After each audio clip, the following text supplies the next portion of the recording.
Hi and welcome everyone to another video on my channel. My name is Denis and today we're trying something different. I'm going to try to rate FPL Raptors latest draft. Now if you enjoy my content, please consider leaving a like, hit that subscribe button, but now let's break it down. Okay, since it's Sunday, I just thought why not try to do something different for today. So in this video, I'm going to rate Ross's latest FPL draft, known as FPL Raptor on YouTube. He's one of the biggest voices in the FPL community. So from the start, I just want to make sure that you all know that this draft can be really bad, but I'm going to try to rate it, to try to break it down section by section, to look at every position and see how good actually it is. Now, if we start with the defense, as you can see, he has two goalkeepers, Sels and Kinski from Spurs. Now, I'm not going to rate the Kinski option because I think that he's there just for budget reasons. Obviously, he's a 4 million goalkeeper, and at the moment, we don't know how nailed he's going to be at Spurs. They have also Vicario, but if he's going to be nailed, obviously everybody is going to have him in their teams. Now, if we talk a little bit about Sels, it is an interesting option. I didn't saw a lot of drafts with Sels, to be honest with you, in goal. Now, the fixtures for Nottingham Forest are decent to start the season with. We know that they were an amazing defense in the first part of the last season, at least. In the second part of the season, we saw a drop from Nottingham Forest, and I'm expecting that to continue this season also personally, but that's just my opinion. So I also think that there could be better options at that price, but maybe a little bit more risky. Someone like Sanchez, someone like Trafford from Manchester City, if they are going to nail that spot.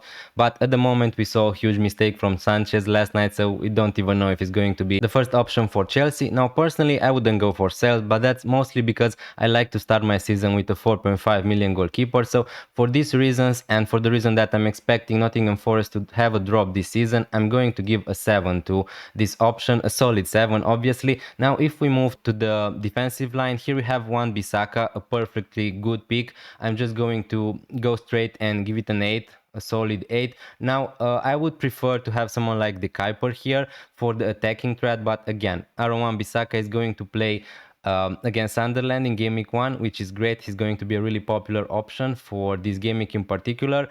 He could be decent for defensive contribution, we need to see that, but because he's playing for West Ham, a team who weren't particularly great in defense last season, I can give him a 9 or something like that. But if we move to Guardiola, he is a solid pick, obviously at 6 million. The fixtures for Manchester City are decent to start the season.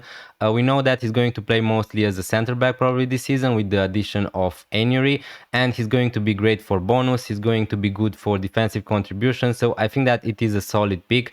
And as things go for Manchester City defenders, I think that he's as nailed as you can get. Now, obviously, you can discuss that maybe you prefer someone like Gabriel, maybe you prefer someone like Enury, someone like Van Dijk, but these picks, you can't really rate them more than 9 or something like that. Now obviously I'm not going to give a 10 to anyone probably in this video, but it is a solid 9 because from now on it really depends on your preferences. Now let's cover also Konsa, because I think that he is a lock also in my team. Now again, I'm going to give it a straight 9 already because he's a really solid pick. He's 4.5 million, really cheap. He's going to be good for defensive contribution, I suppose. The fixtures for Aston Villa are decent to start the season with, and although they weren't one of the best defensive in the Premier League last season, let's be honest, I just think that at that price, really cheap, Konsa is just a great option. And moving forward now, this is where things get a little bit more interesting because I didn't saw Munoz in a lot of drafts. Now, to be honest with you, I really like this pick, and although at the moment everybody is just picking center halves because of the new defensive contribution metric,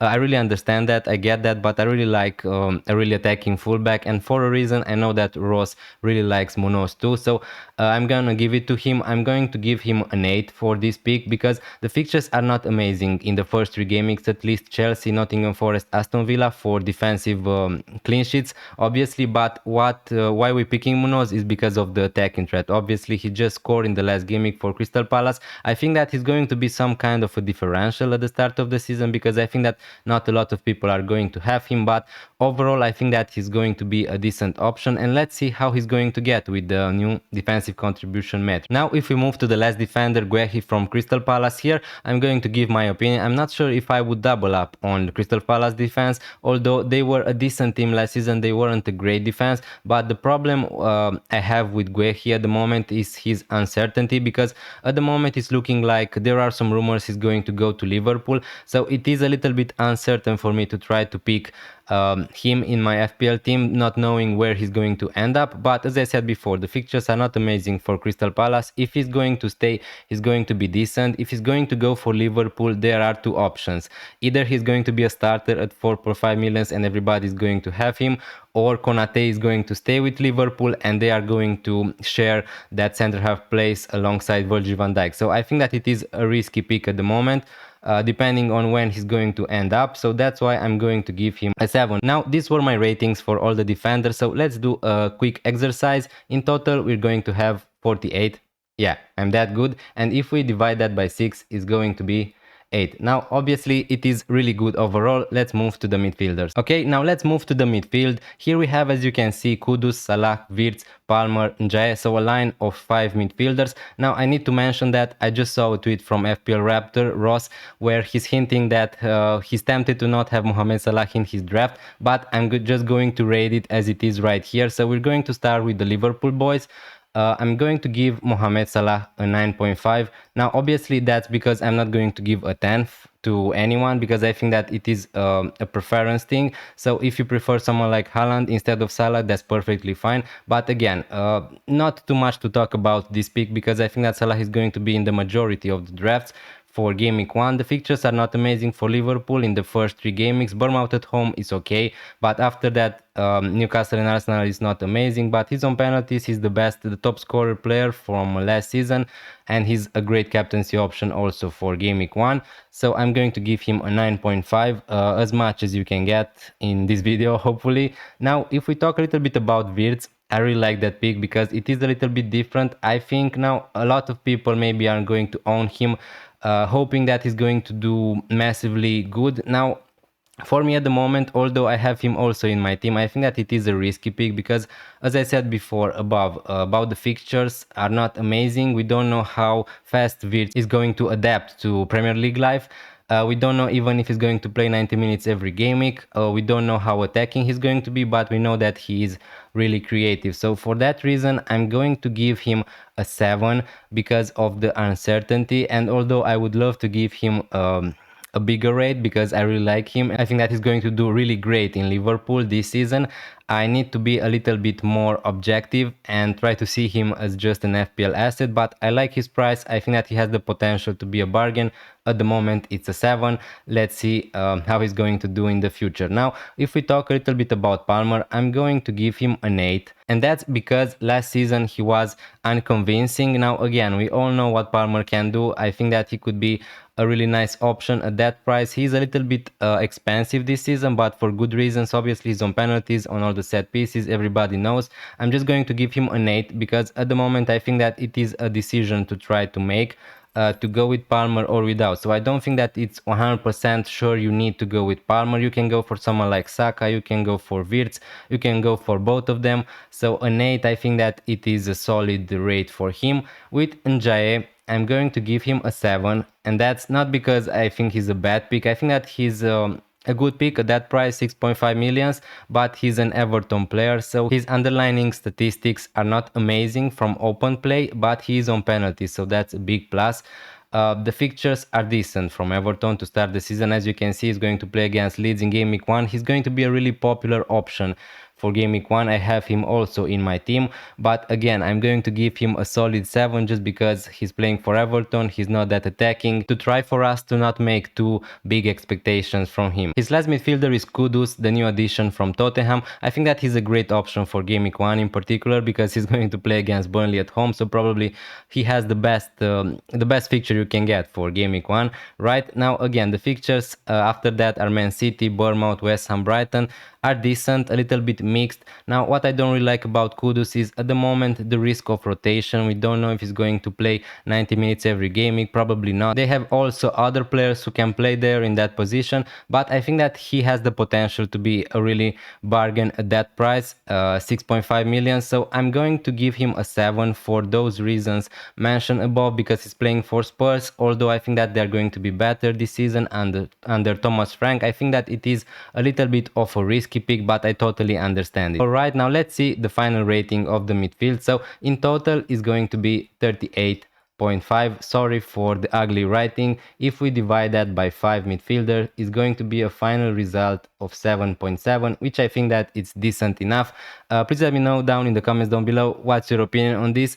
And now let's move to the last part. Here we are at the final part of my rating, when we're going to rate the forwards. Now at the moment we have 8 for defense, 7.7 for midfield, and as you can see, Ross picked Solanke and João Pedro as his forwards. Now obviously he picked also Obi from Manchester United, but I just think that he's a 4.5 million forward, so we're not going to rate him. Now at the moment also there is a minor injury on Solanke, so he is one to keep an eye on for game week 1, but we're going to rate him and pretend that he's going to be fit to start for game week 1. So as I said, for Kudus, the fixture is amazing against Burnley at home for game week 1, so I'm going to give him a solid 8. I'm giving Solanke an 8 because I think that he's a really solid pick. He's going to be probably on penalties when Son is not going to play. He's really reliable for minutes, so probably he's going to play 90 minutes every gaming. Now, I can give him a 9 or something like that because I just think that there could be better options at strikers at the moment. Now, obviously not a lot of people are going for Isak because the fixtures are not great. We need to see if people are going to turn now their attention on Gyökeres since he signed for Arsenal. So again, I think that Solanke is a little bit of an underrated pick. He's also in my team, so I think that 8 is a perfectly rate for him. Now talking about João Pedro, is it a player I really like if we knew that he was going to play 90 minutes every gaming, or at least to know that he's going to start every gaming? And sadly, I just think that we don't know that yet at the moment. Now, obviously, Nicholas Jackson is looking like he's going to depart, and Liam Delap is not looking like he's going to compete a lot with João Pedro for the number 9. But again, they bought him, so he's going to get some minutes for sure this season. So that's why I'm going to give João Pedro a 7 at the moment, but that's just because of the uncertainty about his minutes. I think that the fixtures are great. Obviously, Rose knows that it is a risk to pick João Pedro, but if he's going to work, I just think that it's going to be amazing for him and for everybody who's going to pick him. At the moment, I think that the ownership of João Pedro is a little bit too much for the uncertainty, but I like him as a pick. Now, let's look at the final rating. So, in the forward line, we're going to have 8 plus 7, so we're going to have 7.5 here, and if we make a total and we divide it by 3, it's going to be something like 7.7. So 7.7, I think that it is a perfectly nice rating for this draft. Ross, if you're looking, I really hope that you're not upset or something like that. Maybe I was a little bit harsh here and there, but overall I really think that this is a great draft. Let me know about your opinion down below in the comments, where I'm wrong, where I'm right, and obviously what's your opinion on this draft. And more importantly, I'm going to put down a link in the description with FPL Raptors channel. Go check his video also. Thank you so much for watching. Please let me know if you want to see more of this, and if you enjoy, please consider leaving a like, hit that subscribe button, and I'm going to see you next time. Bye.